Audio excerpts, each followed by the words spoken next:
There he is, the man, the legend, the sheriff of Jefferson County. What's up, Pie? And got a good joke for you. All right. What did the horse say as it's falling down? What? Help, I can't get it up. First things first, Mhm. the ghetto bird that you refer to as Star One, what role has it played? Well, I guess I just learned something new. They call it the ghetto bird. Is that what they call it in the hood? That's what they call it, the ghetto bird. So when I go in the hood now and I hear ghetto bird, I know what they're talking about. But you know what? To me, it's the eye in the sky. Being the eye in the sky, it looks down and it can see a whole lot more than when you're on the ground watching. Mm-hmm. And we have a big camera on there, and it has opportunity to look and read from your body, the heat from your body. You could be down there hiding in the woods. Mm-hmm. It'll pick up the heat from your body, and it could direct the deputies on which way to go to capture you without you even knowing that they see you. Really? Yes.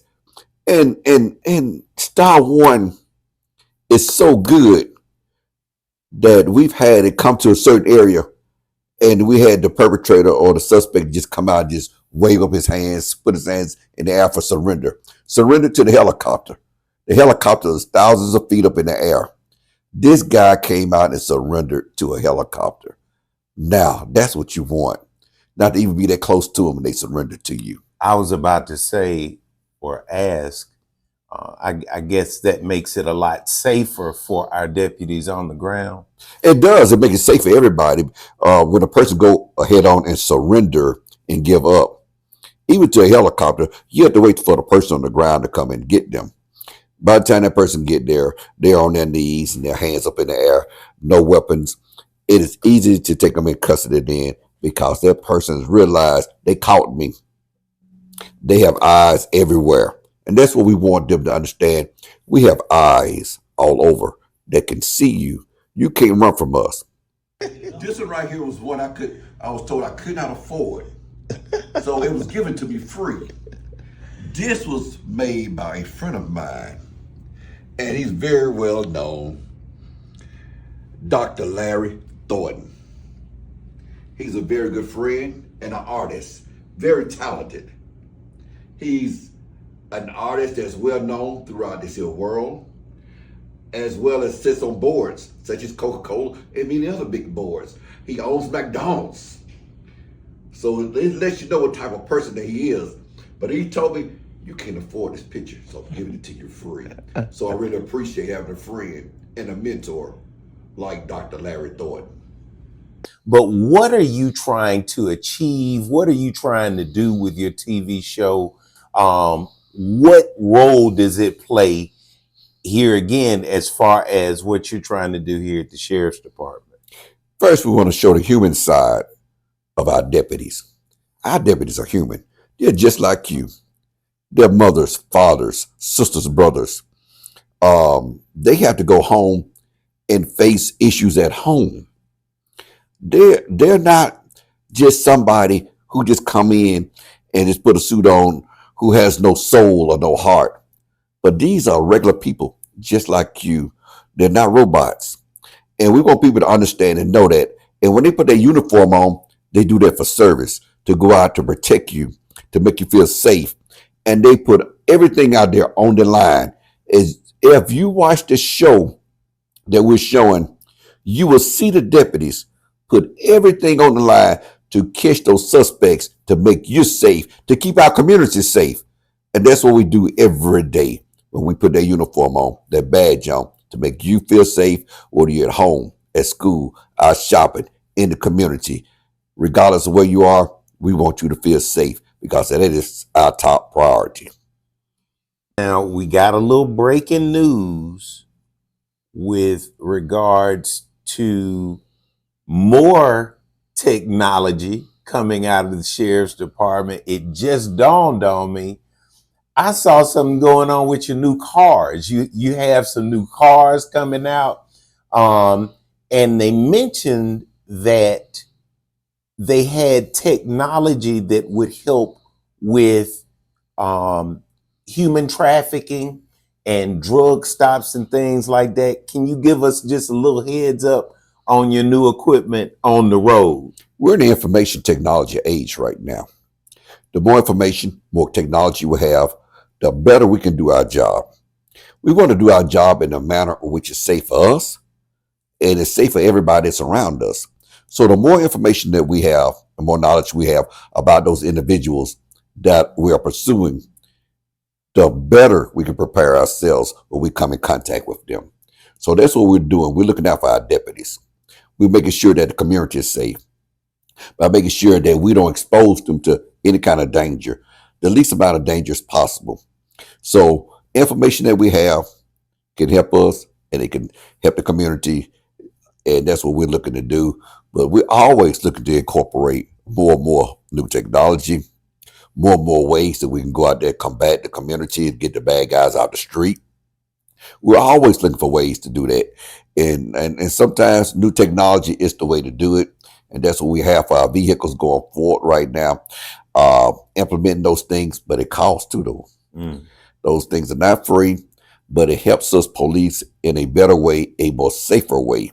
And that's what we want for our deputies, because at the end of the day, we want them to go home with their families, just like everybody else want to go home with their families. So we're trying to provide a way that that can actually happen. No, this is when he was arrested and brought to the Jefferson County Jail. We have here A.D. King, which is Dr. Martin Luther King's brother. We have Wyatt Walker, and we also have Dr. Abernathy, who were all arrested at the same time with Dr. King as they were getting off the airplane. They were arrested by David Orange, who was the assistant sheriff at the time, who later became a commissioner here in Jefferson County. When he was arrested, he was taken to the Bessemer jail, which we have. We have two jails here, one in Birmingham, one in Bessemer. They were taken to Bessemer jail for their safety. And the next day, they were brought up here to court, to the Birmingham jail, and they faced the judge, and the judge cut their sentence short. After 3 days, they were released, and they were able to leave the jail after 3 days stay here at the Jefferson County Jail.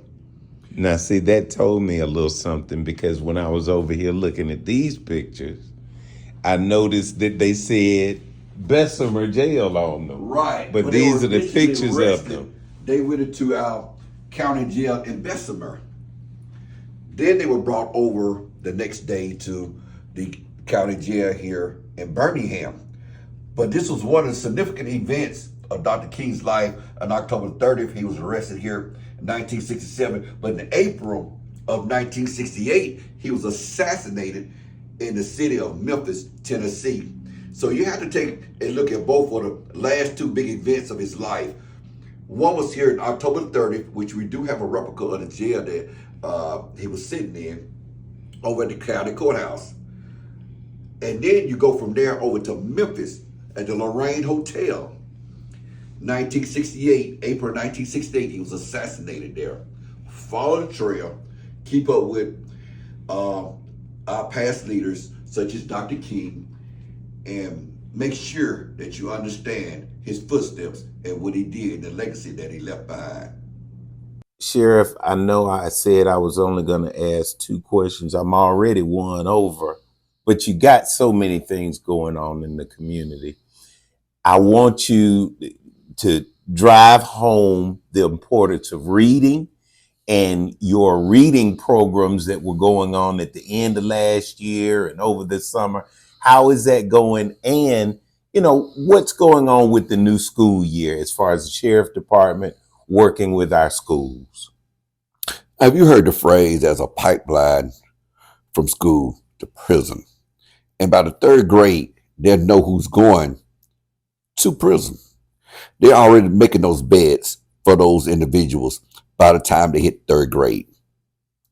But we know that if we reverse that and help them on the other end, if we help them read and learn how to read, we can stop that pipeline to prison. They're not doing anything to stop it, but I'm looking to stop it because my job is public safety. I partner with the American Federation of Teachers. I partnered with the Kiwanis Club of Birmingham to give out books to students to encourage them to read. It was titled Books, Not Bullets. Mm. A book is very powerful. It stimulates your brain. It helps you with your memory. It gives you knowledge that you don't already have. Books can do a lot of things. It can teach you about time periods that you've never been in. There are a lot of things that you can learn from a book that you can carry for you the rest of your life. So we want you to be able to understand the importance of reading for health reasons, as far as in your memory goes, and to exercise your brain. Not only that, but it gives you knowledge of things also. And it helps you to be able to understand and read things, comprehend. Mm. So those things are very important. So we're encouraging all kids, and we will come to a lot of these different schools and communities and give out free books. Not only will we give out free books, but we'll read to them, to encourage them to read, to see the power of reading and knowing how to read. We want them to know and be able to do it, and so they can live a life outside of prison. We won't have to worry about that pipeline to prison anymore, because we're creating a new pipeline that's destroying that old pipeline. But you got to have our minds that think like that. How can we change this trajectory? It's by going out and encouraging these children to read. Thank you, Sheriff. And one last thing, you are a man of faith. You're a man of great faith. And I enjoy watching you and your wife's messages of hope and love. I would just love for you to end this podcast talking about the role that faith plays in your life, in your career, and in your decision making. Wow.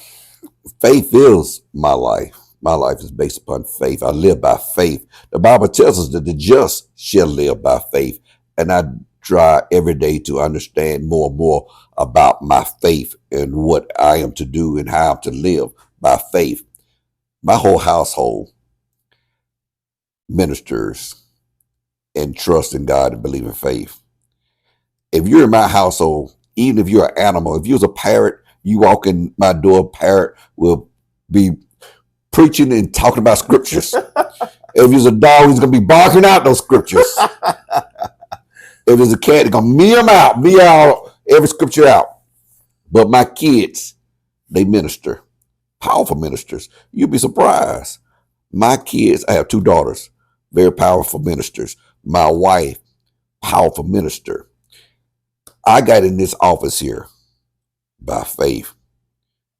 I was David, and I went up against Goliath. I had to have faith because I didn't have money. I didn't have popularity. I didn't have signs. I didn't have a lot of things, but I had faith. I had more faith than my opponent. I had more faith than I had money. I had more faith than I had signs. I had more faith than I had popularity. Faith brought me over. You got to have faith. Faith changes things. You got to believe first in yourself, believe in God, then believe in yourself. Then you will get the change that you want. Faith will do it. I can't live no other way.